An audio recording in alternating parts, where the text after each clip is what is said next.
At the center of the collapse were Federal National Mortgage Association and the Federal Home Loan Mortgage Corporation, better known as Fannie Mae and Freddie Mac. These Leviathan corporations are creatures of Congress and are officially known as government-sponsored enterprises, or GSEs. They are neither public nor private entities. They're kind of both.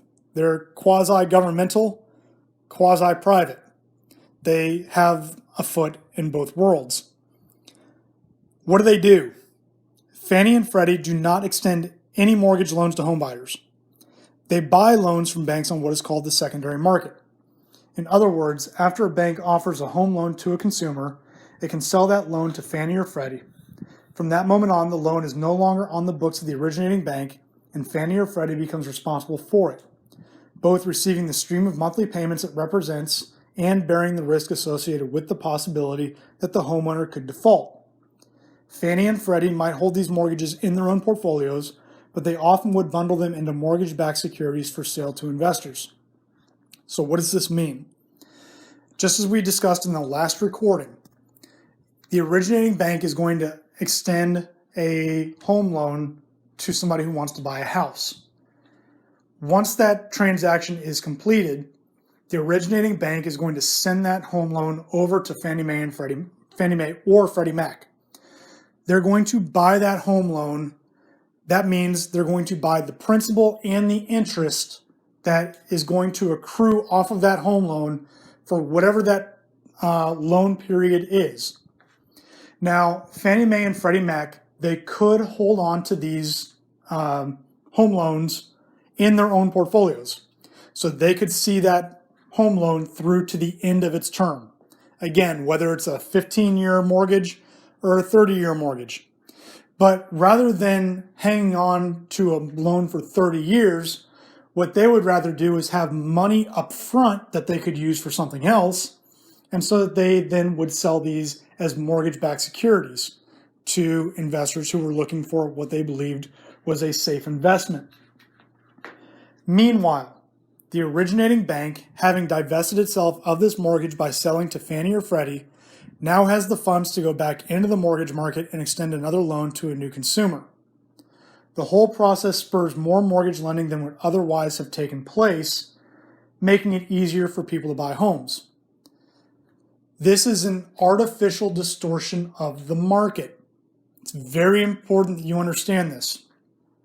What this means is that if you have the originating bank only has so much capital that they can extend in home loans. If they are able to sell off a 15 or 30-year home loan to Fannie and Freddie, something that they would have had to have waited 15 to 30 years to get all of their money plus their interest back on, but they can make a profit on it in the near term within a year or two of extending the home loan, then they do it. What this does is it gives the originating bank more capital to go back out into the lending market, and now they can extend more home loans to other people who are looking for them. Now, eventually what's going to happen is you're going to run out of qualified candidates for home loans. And that's when we're going to see that they're going to start easing up on all of their typical requirements for getting a home loan. This artificial diversion of resources into mortgage lending inflates home prices. It is artificial because the secondary mortgage market is fueled largely by the special privileges Fannie and Freddie have been granted by government. Why does this increase home prices? Why is there an inflation in the housing market? Because you now have people who would not normally have been able to buy a home that are now going out and demanding homes. Remember that that population, preference, and income are all factors in the demand curve. And by increasing the number of the population that is able to get a home loan, they have increased the demand in the housing market, which is going to spur higher prices. Fannie Mae was originally created as a government agency during the New Deal of the 1930s and was privatized in 1968. Freddie was created as a putatively private competitor in 1970. As GSEs, their exact status as public or private entities has always been ambiguous. They enjoy special tax and regulatory privileges that potential competitors do not, but their stock is traded on the New York Stock Exchange. So they're treated differently by the government because they were created by the government, but they compete against privately created and privately owned companies. This doesn't make a whole lot of sense. Their securities are designated as government securities and can be held by banks as low-risk bonds. And for years, Fannie has had a special $2.25 billion line of credit with the U.S. Treasury. So let's say that Fannie Mae is not run very well by its CEO. And he ends up getting the company into a lot of trouble financially. Fannie Mae can go to the U.S. Congress and ask them to extend them that line of credit, which is going to save them. Most companies don't have this ability. They can't just go to the government and say, hey, can you bail us out because we made some really, really bad decisions. Under normal circumstances, any company that made really, really bad decisions is going to go out of business. Most important, investors and lenders took for granted that if Fannie needed it, this line of credit would be essentially unlimited. So everybody knew that there was a $2.25 billion line of credit out there, but in reality, if they had needed much, much more than that, then it would have been offered to them. Everybody knew that if the GSEs ran into trouble, they would be bailed out at taxpayer expense. Because remember, where does the government get its money from? The taxpayer. Everybody was proven correct when the Treasury placed these companies into conservatorship in 2008. The federal government essentially took them over, as we'll see in Chapter 5. For years, this implicit bailout guarantee made it possible for the companies to raise money from investors more readily and make higher offers for mortgages from banks than any competitor could. So because they had the ability to go to the United States government at any time for this $2.25 billion line of credit, they could outbid their competitors for these mortgages. They could outbid their competitors for anything. They had an advantage because they were government created. This is not a free market. This is not capitalism. This is some weird government corporate bond that should not exist. And although Fannie and Freddie had been minor players in the mortgage market until the 1990s, on the eve of the federal government takeover in 2008, they had a hand in about half the country's mortgages and nearly 3/4 of new mortgages.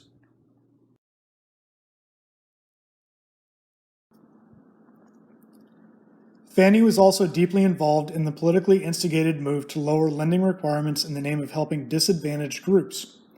In September 1999, the New York Times reported that Fannie Mae was easing credit requirements on the mortgages it bought from banks.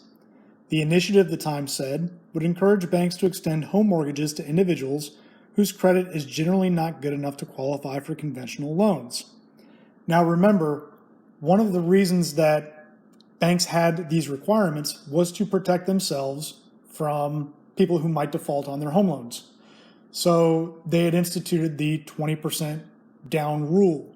You have to put 20% down on any house that you want to buy so that, again, you have skin in the game, so that you have incentive to stay in that house and not default on the loan. Because the bank doesn't want to take possession of the house from you. They want you to continue paying them the mortgage payments, which consist of principal and the interest. If you stop paying, they're not making any money off of you. So this 20% down rule was again created to help the banks, to protect them. Again, give you incentive to try to continue paying on the house, even if you may have hit some tough times. By taking these requirements out, that's exposing the banks to a lot of unnecessary risk. Fannie Mae had been under increasing pressure from the Clinton administration to expand mortgage loans among low and moderate income people. Now remember that one of the things that all presidents try to do is to increase the percentage of people who own homes under their administration. It makes them look better. The other thing that you want to pay attention to specifically with the Clinton administration is that the Clinton administration is looking to maybe give favors back to favored groups. If you go back to American government, you'll remember how we studied which groups tend to vote for which parties. In this case, it looks as though the Clinton administration may be trying to give favors back to a group that may have voted for them. Although the new mortgages would be extended to all potential borrowers who can qualify for a mortgage, one of the program's goals was to increase the number of minority and low-income homeowners who tended to have worse credit ratings than non-Hispanic whites. Even the Times understood the risk involved. In moving even tentatively into this new area of lending, Fannie Mae is taking on significantly more risk, which may not pose any difficulties during flush economic times. But the government-subsidized corporation may run into trouble in an economic downturn, prompting a government rescue similar to that of the savings and loan industry in the 1980s. What all of this is doing is promoting something that we call moral hazard. Moral hazard is the idea that a person or an entity like Fannie Mae and Freddie Mac will act in a more risky fashion if they know that somebody is there to bail them out.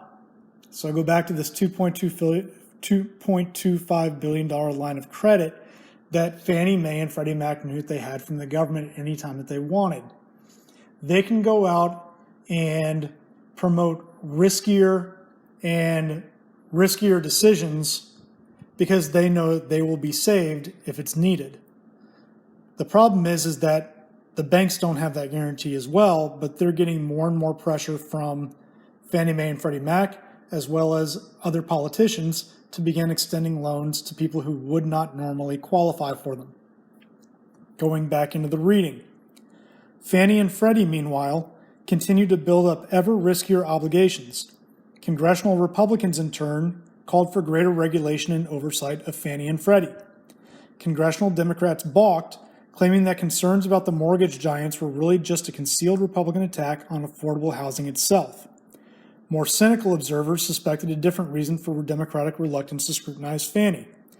Run by prominent Democrats for years and increasingly a reliable source of Democratic campaign contributions, Fannie was better left alone. It was, critics alleged, a Democratic Party piggy bank, with former Clinton budget director Franklin Raines walking away with the grand prize, pocketing $100 million in compensation in his brief stint there. So by having Fannie Mae and Freddie Mac extend loans to people who would not normally qualify for them, people who tended to be minorities, people who tended to vote Democrat, and by also having the back of Fannie and Freddie when Republicans tried to increase regulation and increase oversight on Fannie and Freddie, the Democrats were. So President Clinton and congressional Democrats may have been trying to accomplish two goals at the same time.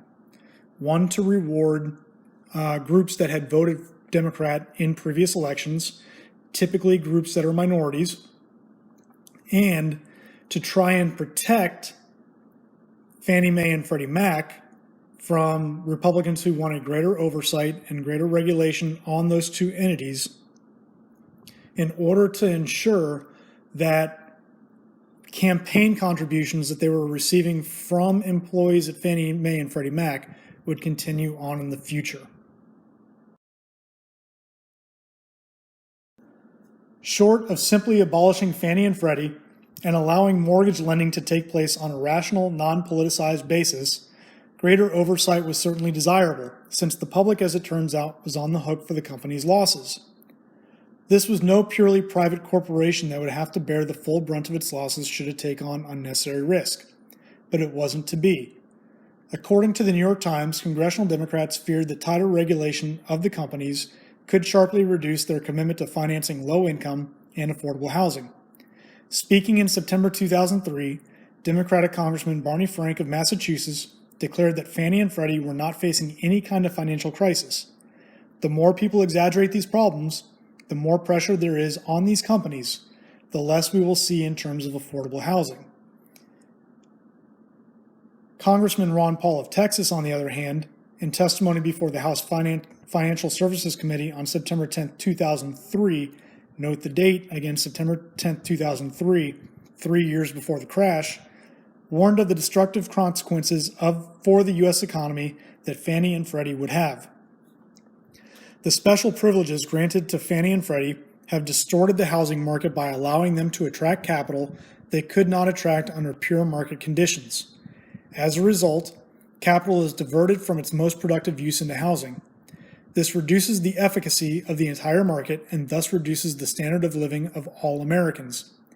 Despite the long-term damage to the economy inflicted by the government's interference in the housing market, the government's policy of diverting capital to other uses creates a short-term boom in housing. Like all artificially created bubbles, the boom in housing prices cannot last forever. When housing prices fall, homeowners will experience difficulty as their equity is wiped out. Furthermore, the holders of the mortgage debt will also have a loss. These losses will be greater than they would have otherwise been had government policy not actively encouraged overinvestment in housing. Amid repeated warnings like this, Democrats in Congress continued to shelter Fannie from oversight, and Republican leadership took no action. Well, what does Ron Paul mean by distorting the market? In order to increase housing supply, raw materials and labor have to be diverted to the housing market in order to construct more new houses or more new apartments, to construct more affordable or low-income housing. So we're looking at not just money, but we're also looking at concrete. We're looking at lumber. We're looking at roofing. We're looking at plumbing. All of the trades that go into creating a home. Now, on top of the raw materials that I just mentioned, you also have to divert labor. So you have to have construction workers come in. You have to have framers. You have to have drywallers. You have to have plumbers, electricians, roofers. All of these different trades have to be on the job site in order to construct the house. So you've got land and labor and raw materials that are all going into constructing housing that maybe shouldn't be constructed, but it is because of what Fannie and Freddie are doing in distorting the market. What does this do to other industries? Well, there are other industries that need those things. There are certainly going to be people who need lumber, who need roofing, who need electrical work done or plumbing work done. What this does, by shifting all of that material and all of that labor into another area of need, then that means that there's more demand for all of those services. By having demand for all of those services, it's going to drive up the price. So people who needed those things and would have normally paid a much lower price for those things are now paying a much higher price and diverting more of their own capital into building what they need to grow their business or build their own home or what have you. So now all of that extra capital is being diverted into another area, or extra capital is being expended towards their own building projects or their own repair projects or whatever they're doing. They no longer have the ability to invest that money, save that money, or do whatever else they want with that money because it had to go to higher expenses.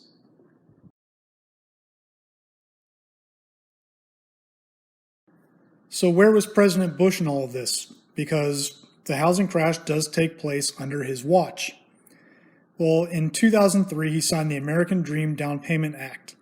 It was to help thousands of low to moderate income and minority families with down payment and closing costs. He bragged of 70% of Americans owning their own home.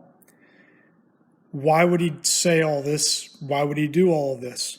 Well, take a look at the graph on this slide.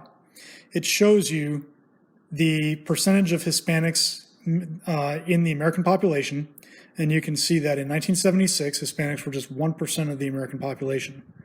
By 2010, they were 10%.